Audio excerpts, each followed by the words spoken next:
So about a month ago, I installed this little Retevis RT95 in my little Jeep TJ, and I gave it a month of solid using it as a daily driver. And today I'm going to give you my honest opinion of the Retevis RT95, this time on K6UDA Radio.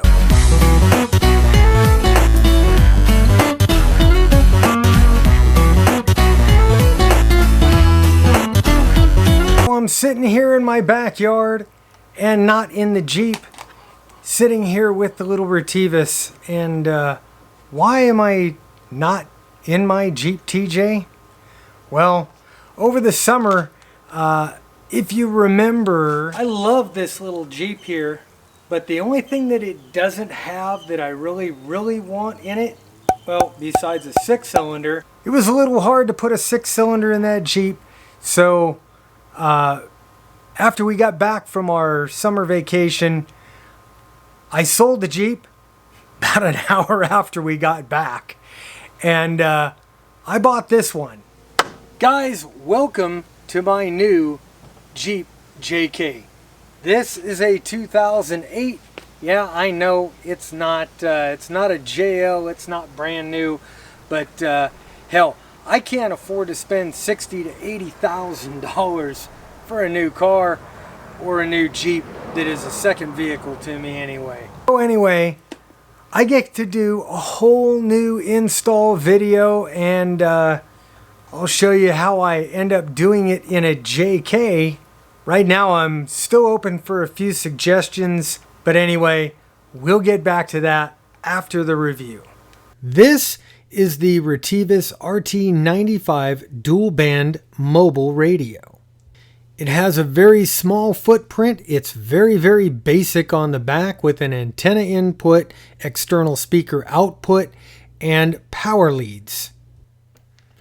Now when you turn this thing on, you can program it to put in your call sign or do whatever message you want it to do.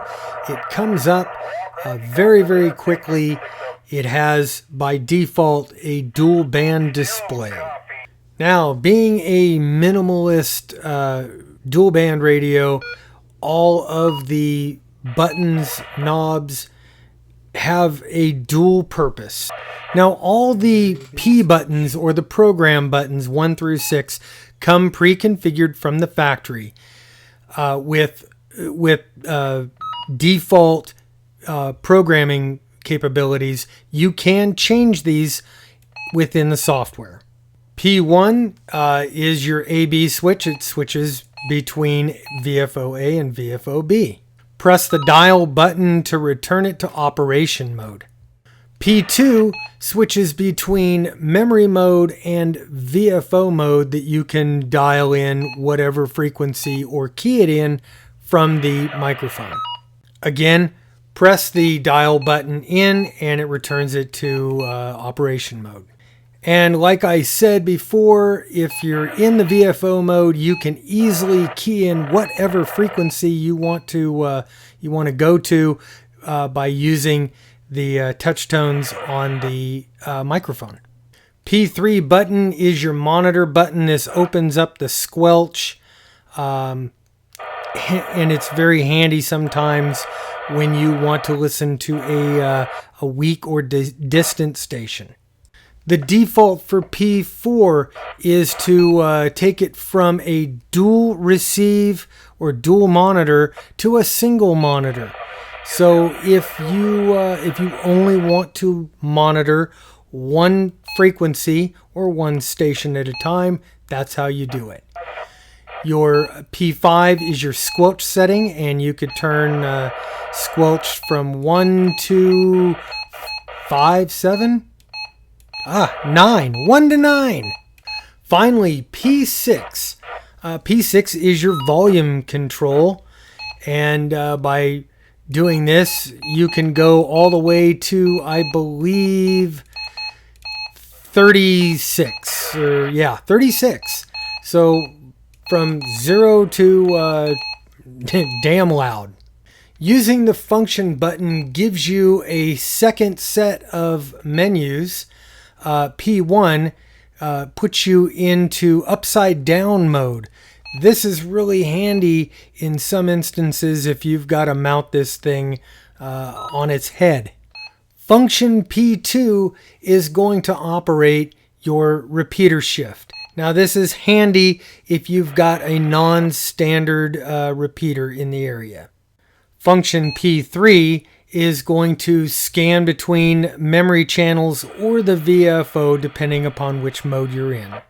Function P4 operates the operating power. You've got low, mid, and high. I think it's 5 watts, 10 watts, and 25 watts. Function P5 operates your tone control. So these are the repeater tones that you might use for different repeaters in the area. Finally, function P6 operates your narrow, mid, and wide band settings. Now, like I mentioned before, all of these buttons are programmable. You could swap them around if you want, or you could add or subtract other functions that are built into the software to do different things if you want to do them. Now, the microphone controls on this radio are great. You can operate just about everything on the radio, including all the function buttons, right from the mic, which is very, very handy when you're driving around. The mic can be locked from the side. It has channel up and down, volume up and down, a big A/B switch, which is fantastic. All for a little over $100. So anyway, what are my honest impressions about this little radio? Well, it's not one of the big three. It doesn't have all the fancy features that say the ICOM ID5100 has, or say the Yaesu FTM 400 that has Fusion and APRS built in, or even one of the Kenwoods that has APRS built in. What this is, though, it is a really strong little performer in a very, very small package. If you're not worried about having 50 watts at your disposal, and 20 to 25 watts is gonna do you just fine for the majority of what you're doing, and you don't want to spend a buttload of money on a new radio, I like this one. It works well. It's held up fantastic. I had the top off the Jeep all summer long. This thing was out in the elements 24 hours a day, 7 days a week. I used the Jeep every day during the summer. I drove it as a daily driver pretty much so I could test out this radio. Seeing as that I mounted it on the dash right in front of my face there, this was so easy to read. I could always tell what power setting I was on, what frequencies I had dialed in here in the memories. I could easily put it into VFO mode and change frequencies, and I did do a lot of that when we were on vacation. The software to program this is a little bit on the cumbersome side, but you get through that one time and really you're done. When you get past all the little idiosyncrasies of this radio, and really there's only one big idiosyncrasy, and that is when you hit the function button, or you hit one of the program buttons that are programmed to do one of the functions on the radio, or the big one for me was hitting the A/B switch, say on the mic or on the radio. Then you have to reset it. You have to put it back into operation mode, let's say. And that was as easy as pressing in the dial knob there that does a multitude of functions. That did take a little bit of getting used to. The fact that you could mount this thing upside down and reprogram the face of it so it would be an upside down radio is a huge plus in some applications. So guys, that leaves me to my final dilemma here with the RT95 is, where am I going to put this in the new Jeep JK? My logic tells me that this little location right up here is the perfect location. It worked great in the old Jeep. I was able to see it very easily. I know there's mounting solutions to go up top, but I do have plans to put a switch panel, a rough country controller for the winch, and all the lights that I plan on installing in this thing. So I think this is the location, if I could talk my wife into it.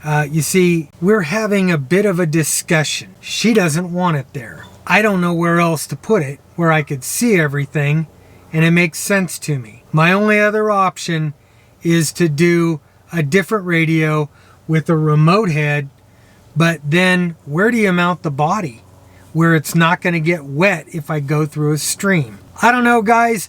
You let me know in the comments below. I'm reaching out to my ham radio Jeep brethren. Be sure and hit that subscribe button, hit the bell notification if you haven't already done it, and give me the big thumbs up for this video if you like it. I'm Bob, K6UDA, and I'm out of here. 7-3, guys.